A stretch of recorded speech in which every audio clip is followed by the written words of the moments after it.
Thank you, Nasim Bhai, and my apologies to you and to the audience for the interruption earlier on. Now we've come to the next segment of the program, which is really, really exciting because we're going to be celebrating and recognizing trailblazers in 4 categories. But I'm not going to tell you any more. To do that, please welcome on stage Mr. Nayan Rahman Rochi, Head of Business Development at BIDA and the overall operations lead of this event. Thank you. Good morning, ladies and gentlemen, and I hope that you are enjoying the Bangladesh Investment Summit so far. As Mr. Siddiqui just mentioned, I'll be announcing the winners of the first ever Excellence in Investment Awards, an award that recognizes and celebrates the journey and efforts of our investors who have made significant strides in reshaping Bangladesh's future through impactful investments. This year, the Excellence in Investment Awards will be given in 4 categories: innovation, ESG, foreign investment, and local investment. The award process was meticulously designed and implemented in partnership with KPMG, a globally recognized and independent professional services firm, bringing their global expertise and standards to ensure credibility, transparency, and fairness. Despite a very short application window, we did receive 167 applications, reflecting Bangladesh's dynamic and fast investment landscape. Can I please ask all of you to give a big round of applause to all the 167 applicants? The applications, though, then had to go through KPMG's globally accredited multi-step validation process that includes data verification, criteria-based scoring, and physical site validation. The shortlisted candidates then were presented in front of a 4-member high-level jury who eventually decided on the 4 winners for today. These inspiring organizations will be receiving a uniquely designed trophy by Mr. Shamal Sarkar, a renowned Bangladeshi sculptor known for his outstanding work on contemporary sculpture. The winner's trophy design reflects growth, economic progress, marked by innovation and inclusivity.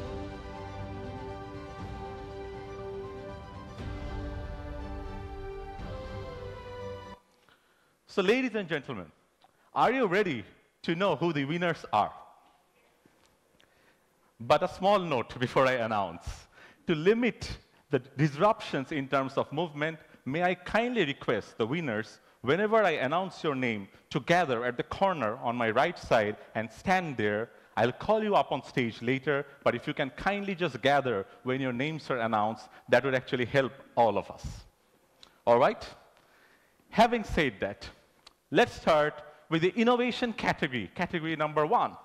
This category recognizes successful early-stage entrepreneurs who have already made transformational inroads into the existing ways of doing business through either innovation or their entrepreneurial spirit. Ladies and gentlemen, the first Excellence in Investment Awards for the innovation category goes to Fabric Lagbe.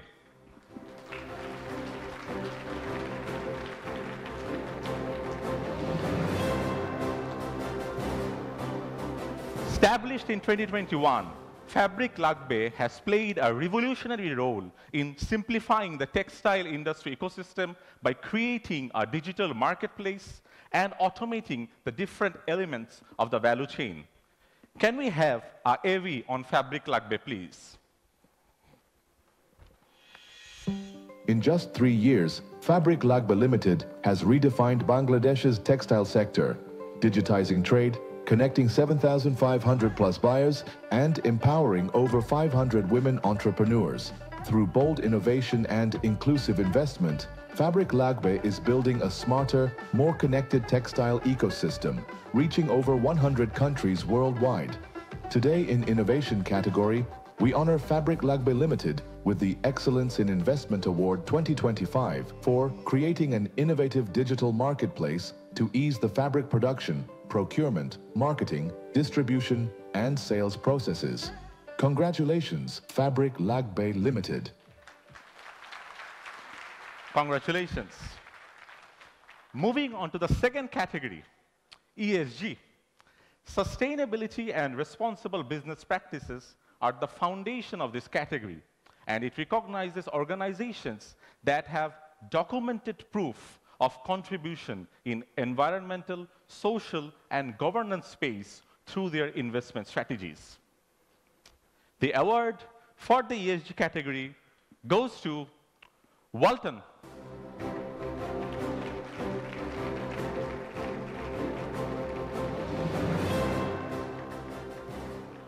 Walton has demonstrated continued excellence and commitment to sustainability by setting up mass renewable projects, employee well-being initiatives, and consistent commitment to financial standards and governance.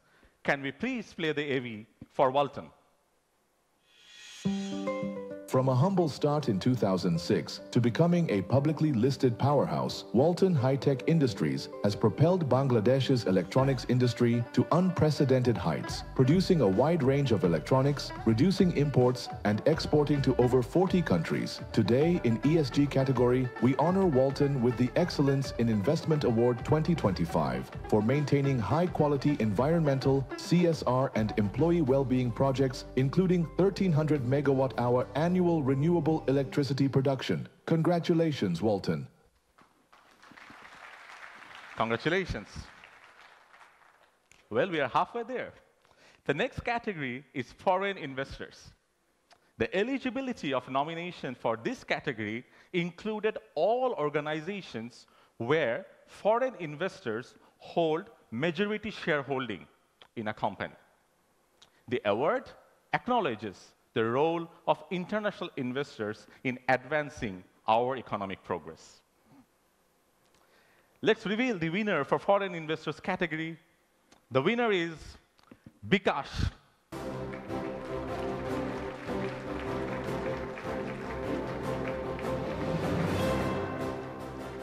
Bikash is the first unicorn startup of Bangladesh and has been consistently maintaining a stellar track record on both financial delivery and return for investors. Please, let's see what Bikash has done in the video. Launched in 2011, Bikash has attracted global investors like IFC and the Gates Foundation, powering Bangladesh's digital financial revolution. Bikash continues to transform lives through sustained investment and innovation. Today, in Foreign Investment category, we honor Bikash with the Excellence in Investment Award 2025 for high gross turnover delivery, lower bank debt, and excellent gross profit margin of over 20%. Congratulations, Bikash.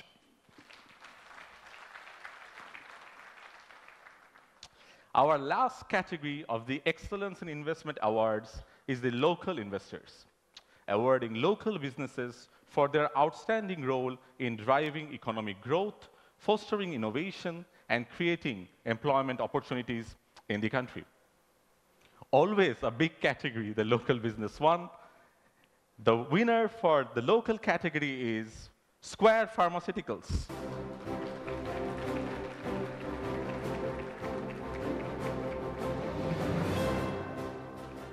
Congratulations to Square Pharma, which continue to be a pioneer in the category with world-class manufacturing and export-driven growth. Square, in fact, over the last 3 years, has delivered 20% revenue. Can we watch a video on Square Pharma? From a small venture in 1958 to a pharmaceutical giant, Square Pharmaceuticals has forged a legacy of excellence. Pioneering world-class manufacturing and export-driven growth, Square invests in cutting-edge facilities, R&D, and talent. Today in local investment category, we honor Square Pharmaceuticals with the Excellence in Investment Award 2025 for long-term investment commitment, average revenue growth of over 17% and excellent return on capital employed. Congratulations, Square Pharmaceuticals. Congratulations, Square Pharma, and to all four winners. Your contribution and inspiring stories will truly leave a legacy in our investment journey. Also, a shout out to all our applicants who participated in this year's Excellence in Investment Awards. You truly are the heart and soul of this economy, and we are truly, truly grateful to you. At this stage, to hand over the trophies to today's winners, may I humbly request our chief guest, Dr. Mohammad Yunus, Honorable Chief Advisor of the Government of Bangladesh, to kindly come to the stage. I also request Mr. Ashik Chaudhry, Chairman of Bida and Beza, and Mr. Lutfe Siddiqui, Special Envoy to the Chief Advisor, to accompany sir to the stage.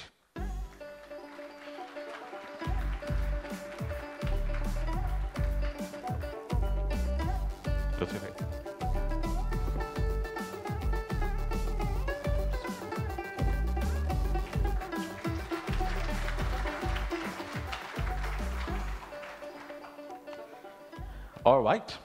I would now request the winners to come onto the stage one by one and collect the awards from the chief guest. First category, innovation. May I call on stage Mr. Mohammad Nazmul Islam, Managing Director, Fabric Lagbe, to come onto the stage. Do you have a script? Or? Honorable Chief Advisor and advisors and diplomats, my friends, especially friends from Tejgaon, and my delegates from Korea, 35 delegates, we come along. On behalf of entire Yongwon family of 72,000 in Bangladesh and another 28,000 elsewhere, I am truly honored as well as humbled to have this honorary citizenship. Thank you. I must say, in one of the venues, I said, I'm leaving from one of my hospitals in Korea, Severance Hospital, and Chittagong, shuttling between these two. So I was wishing that I become a citizen of Bangladesh, especially citizen of Chittagong. And it came 5 years earlier than I expected. I thought after 50 years, you would be giving this award to me. Thank you very much, Honorable Advisor. This is more overwhelming, honored we are because Chief Advisor, Professor Mohammad Yunus is awarding this to me. Thank you very much.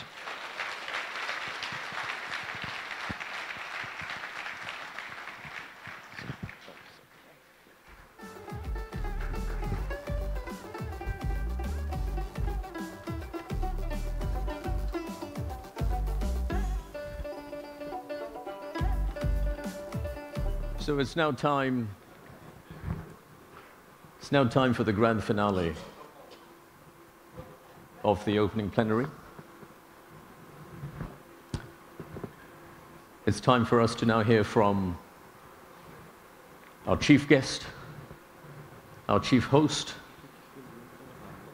and the Honorable Chief Advisor of the Government of Bangladesh. Ladies and gentlemen, please welcome Nobel Peace Laureate, Professor Mohammad Yunus.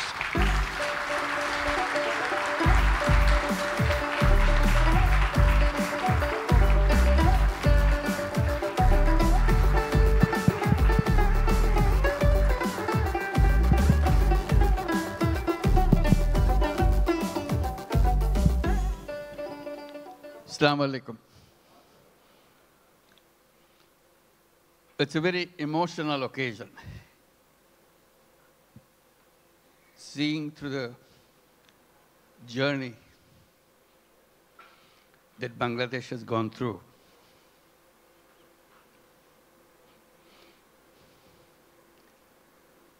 The people who are just presented They are the heroes of Bangladesh. Let's give another big applause for them.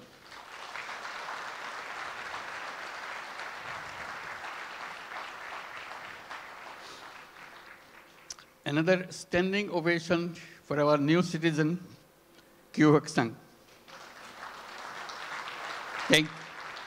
Wonderful. His dedication, his commitment. Thank you. Please have your seat. Just doesn't have any boundary. He loves Bangladesh. He worked for Bangladesh. He loves the nature of Bangladesh. I wish you could visit his factory. And he brought so many delegations this time to come to show his new land of citizenship. Can the members of the Korean delegation please stand up so that we can give you applause? Yes, indeed. Thank you. Thank you so much. Wonderful. Yeah. Fantastic. This is your home too. We'll make this home beautiful home. For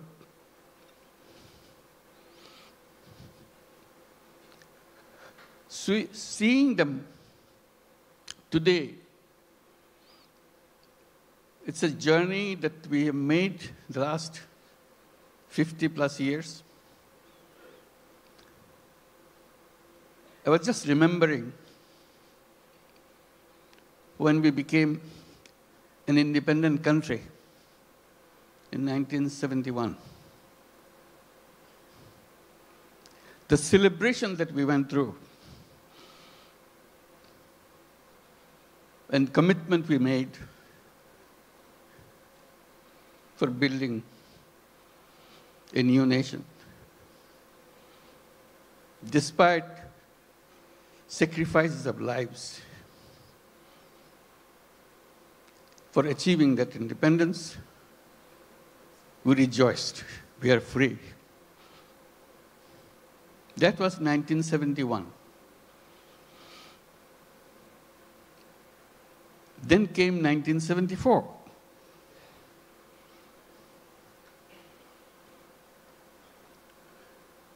Today we are talking about 180 million people.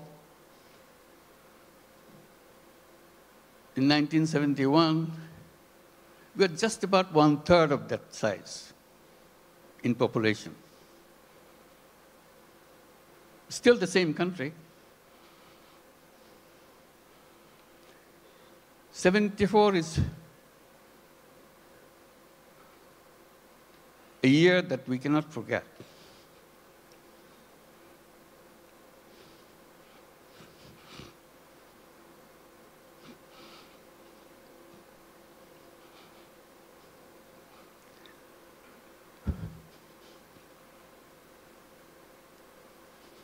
Sorry.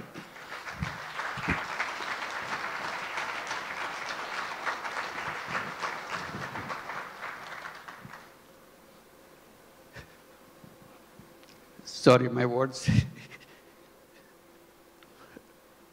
I cannot bring my word. People died of hunger. A famine throughout the country.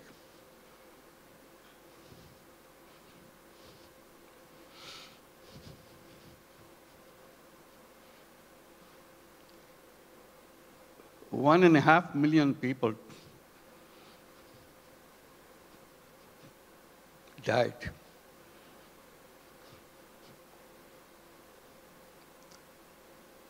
So that was the country we started with.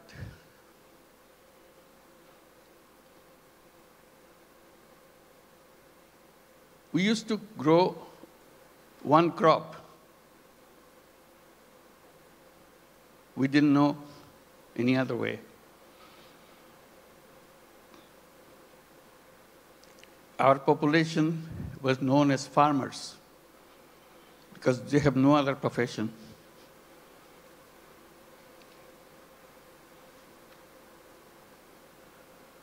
And of them,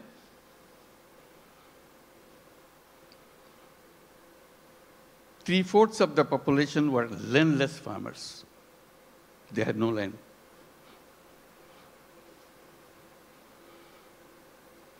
They used to lease in a tiny bit of land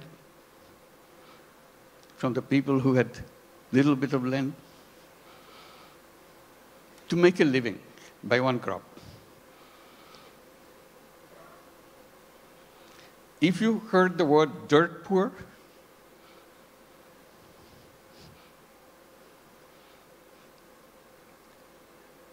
that was Bangladesh. Very difficult life. So if you take that journey from 1974 to 2025, it's an amazing journey.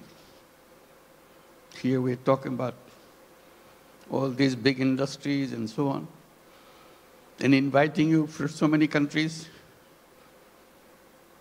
to set up more industries. We're talking about the big market, talking about the big, intelligent young population.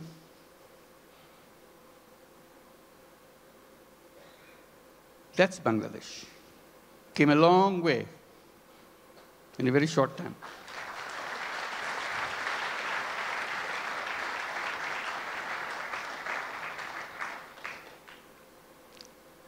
In that famine-ridden country, one little initiative came just to relieve the burden of watching what's going on. To help people to lend money, tiny little money, $2, $3, so that they can start a business, focusing particularly, specifically on women. They are the most destitute of all. That became known as microcredit. We created a bank called Grameen Bank. Had no idea what this finally will turn out to be. But it turned out to be a global name.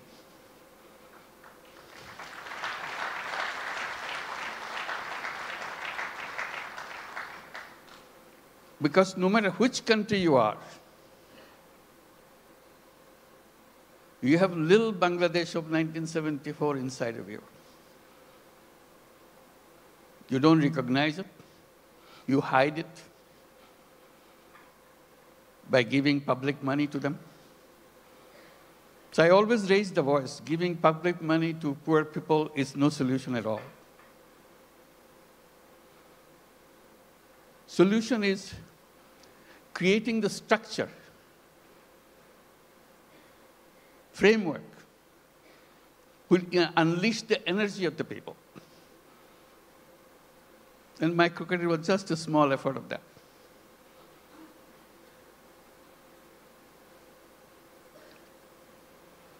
Then a crazy idea came over.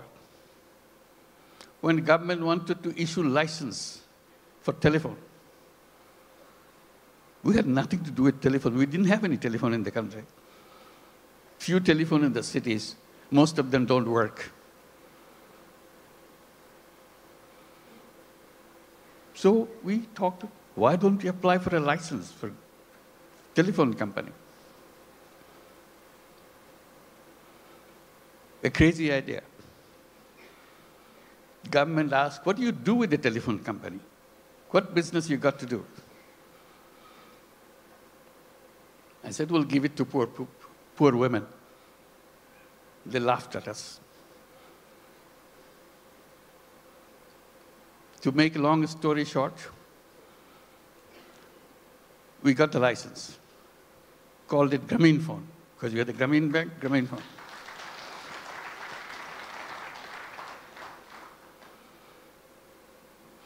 Nobody wants to partner with us, because we have no knowledge, nothing. Because Bangladesh is no place for mobile phone. There's no market for mobile phone. Who wants to be partner? So we knock at every door, international doors. Nobody wants to partner. Finally, someone I personally knew in Norway, who happens to be chairman of Telenor. I explained to him, can you help me? I explained why we want to do this and why we want to bring the phone to the women. He took it seriously. But the company board doesn't agree with him. They said, what, Bangladesh? We never heard a name called Bangladesh. So it's a big effort for him. The more board rejects, he comes back again, explain again. Finally, he got it through. The company assessment was, at the peak of this company, you will have 200,000 users of the mobile phone in the whole country, 200,000. And you cannot make a living on this with this kind of clientele. He told me, I said, are you crazy? It will be at least 10 times more than that. That's the way I could figure. It became the largest telephone company in the country.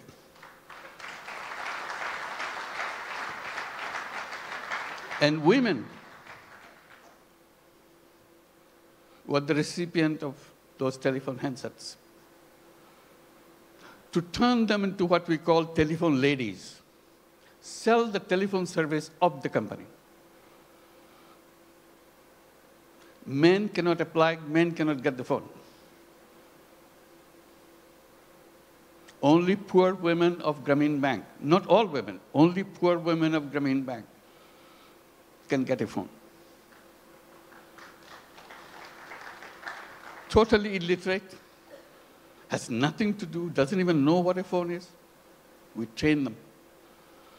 They started selling the service, saying, if you want to make a phone call to your son in the Middle East, in the meantime, Middle East saga began. So people wanted to talk. It became a roaring business. Soon, 100,000 women selling telephone service all over Bangladesh. It became so popular, everybody wanted to have a phone. Changed the whole company. At that time, there are other companies coming up around the world. They were focusing on their cities. The newspapers were covering us, not them. It became well known. So they started copying. For the first time, the idea came, phone have some use in the villages. They had no idea at all. The telephone has any meaning in the villages. They're always concentrated on the cities. Telephone industry globally changed.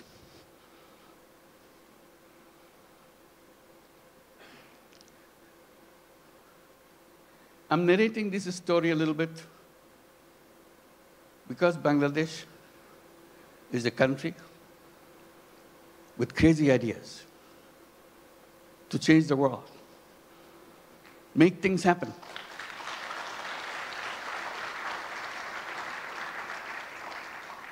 Everyone you saw on the stage receiving the award has a very powerful, crazy ideas and made them happen. So we invite you to join that crowd. Not only change Bangladesh by your business, change the world.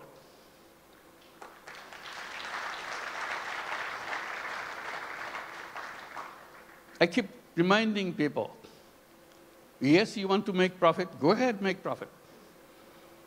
Maximize as much as you can. But we can add a little piece into it. Social purpose.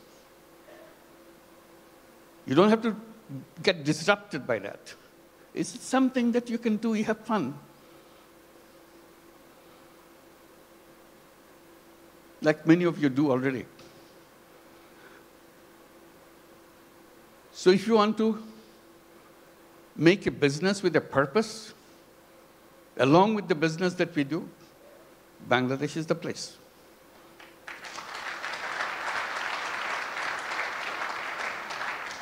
You will not know what your business will be like. Why the whole world is following you.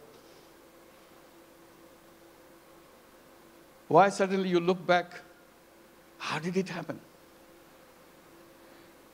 Bangladesh makes it happen.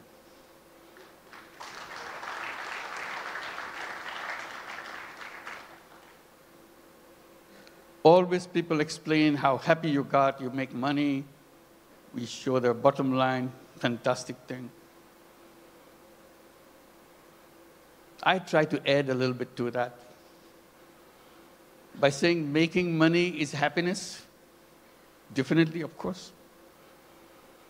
But making other people happy is a super happiness.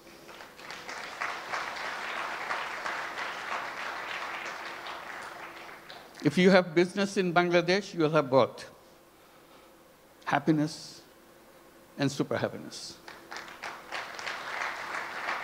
That you get extra with no cost. You'll be proud of what you have done. Like the people who stood here felt that. Super happy. Did something which impacted in people's lives massively. With a country of famine, we're now talking about global entry to the businesses and everything. And at the same time, I'm just pointing out, which has been pointed out already, we don't look at Bangladesh alone. It is only one piece of the economy. We see the whole region, very powerful region, lots of resources. We work together, facilitate each other. It's not the business to grab everything out of you, it's a competition, you grab things. We twist a little bit. You earn money, but earning money together, changing the life of the people together, is a fun, is something that immeasurable. And each of your company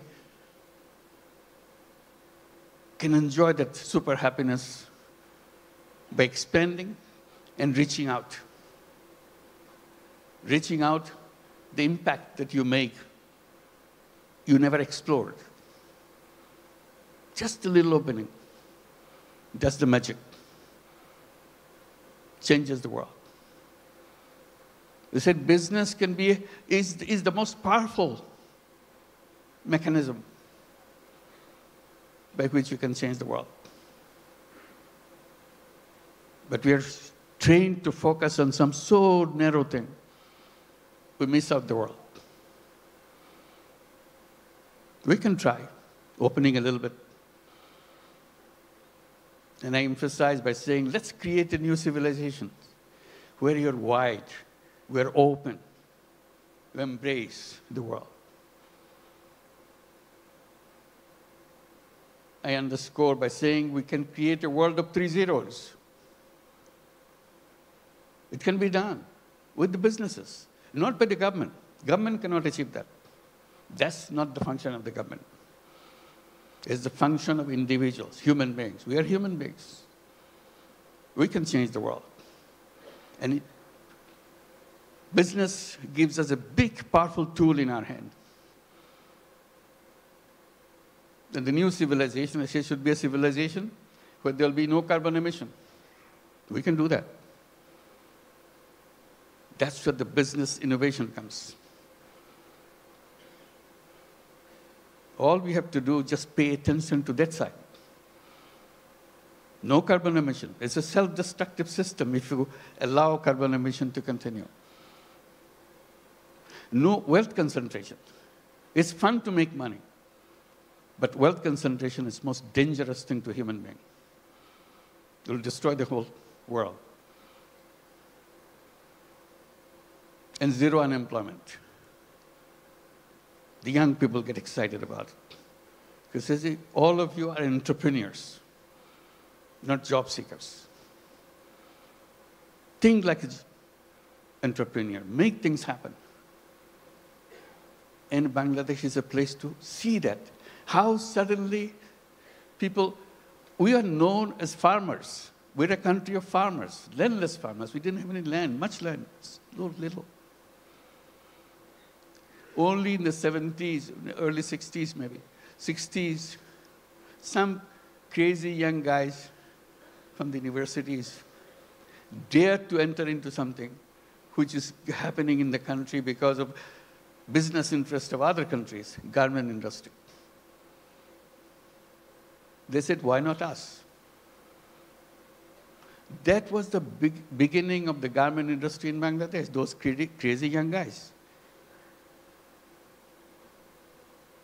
All the first generation, some of them are here, came out of that generation. And now moving into the second generation, you heard Naseem, the second generation entrepreneur. That's our history. In 2 generations, second generation is just the beginning. It's still the first generation going on. Topon is here too, I saw him. Where are you? Second generation, I'm sure. So that's the journey of generations. Now, what is the third generation coming up? Are we prepared for that? That's a challenge to all of us. And we talk about second generation, we have to talk third generation a little bigger. Boys and girls. Somehow, in entrepreneurship in the past, women left out. We have some, but very few. But women are as creative, as entrepreneurial as anybody else.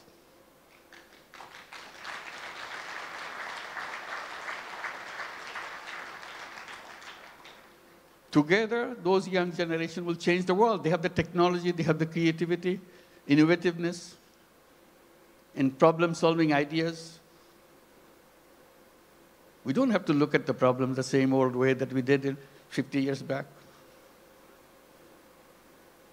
waiting for the government to do something. We people can do that. That's a chance. So today it makes me very happy that we can gather together, and talk about creating that world. It's not just business in a limited idea, which is good, but you can have another space remains unutilized. Let's use this too. And Bangladesh, the business in Bangladesh is not only for Bangladesh, that's the point. It could be for the whole world. Who ever thought that microcredit, which started in a tiny little village, now would be a prime business in the United States, Grameen America?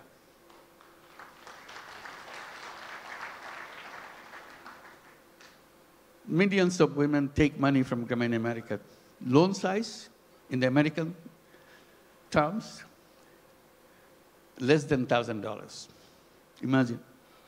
Needing less than $1,000 in the United States. Such a hassle, such an impossible thing. They get so grateful that somebody gives them, usually $500, $600.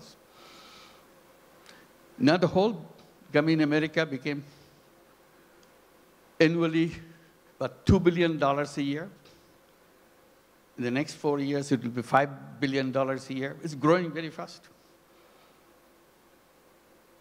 So little things. In that sense, Bangladesh ground is very fertile. You put a little bit of seed, it becomes global.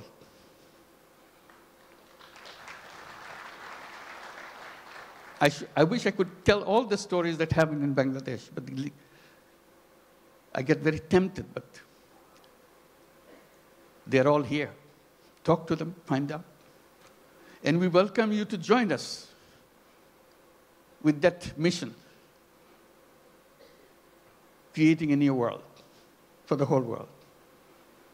Thank you very much.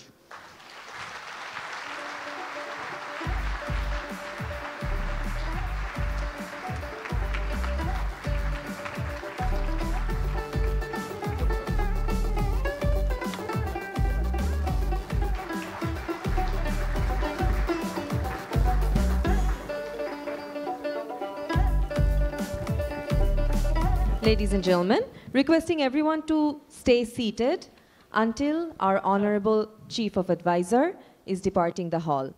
Thank you. Ladies and gentlemen, humbly requesting everyone to stay seated until our Honorable Chief of Advisor has departed the hall. Thank you. Could I get the microphone, please? Can you hear me? Okay, so we've come to the end. Thank you for staying with us for a little bit longer for two reasons. One is that the Chief Advisor is going to walk around the